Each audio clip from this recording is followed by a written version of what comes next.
It's time for the 420 Radio News, covering the latest headlines in consumer cannabis, medical marijuana, and industrial hemp. Transcripts of 420 Radio News are available daily on our website at 420radio.org. Now, here's Russ Belville with your marijuana headlines in 4 minutes and 20 seconds. This is your 420 Radio News for Monday, November 24th, 2014. The burgeoning marijuana industry in Colorado is scrambling to get a piece of the holiday shopping dollar. The Grass Station in Denver is selling an ounce of marijuana for $50, about a fifth of the cost of the next cheapest strain at the Colorado dispensary, to the first 16 customers in line Friday, Saturday, and Sunday. One of the state's largest edible pot makers, Sweet Grass Kitchen, debuted a new miniature pumpkin pie that delivers about as much punch as a medium-sized joint. Colorado Harvest and Evergreen Apothecary timed the release of some top-shelf strains of potent pot for the holiday season. The Growing Kitchen is making $49.99 gift sets for both the medical and recreational pot user.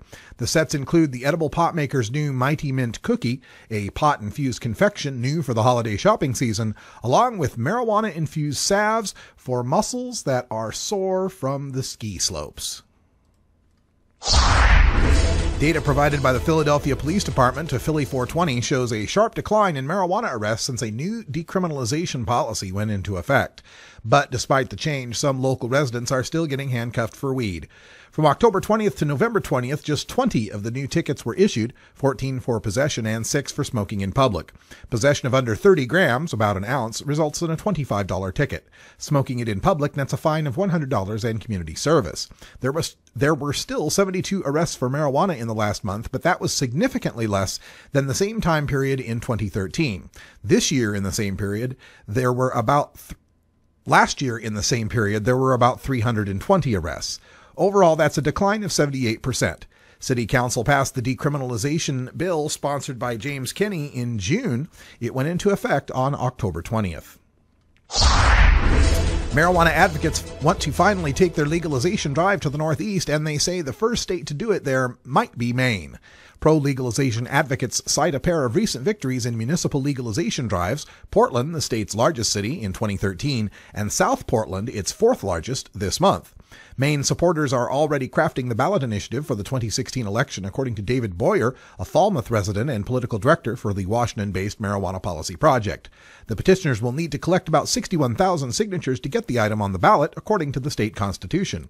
Boyer said the petition drive will likely begin in the next 6 months.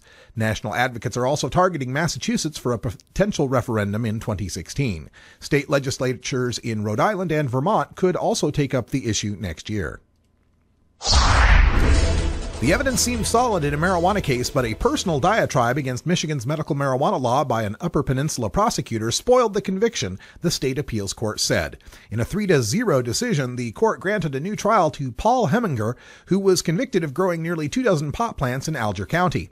Heminger had a medical marijuana card, but there was evidence that he was growing an excessive amount, possibly to sell or use, the appeals court said.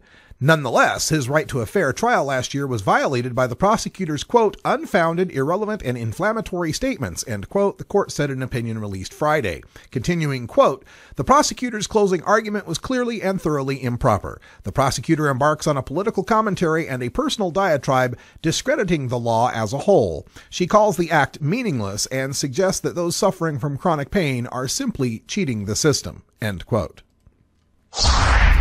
Despite the risk of jail time, about 100 parents in Chile have formed a group, Mama Cultiva, or Mama Grows, to share the knowledge about cultivating marijuana to extract cannabis oil for their seizure-stricken children.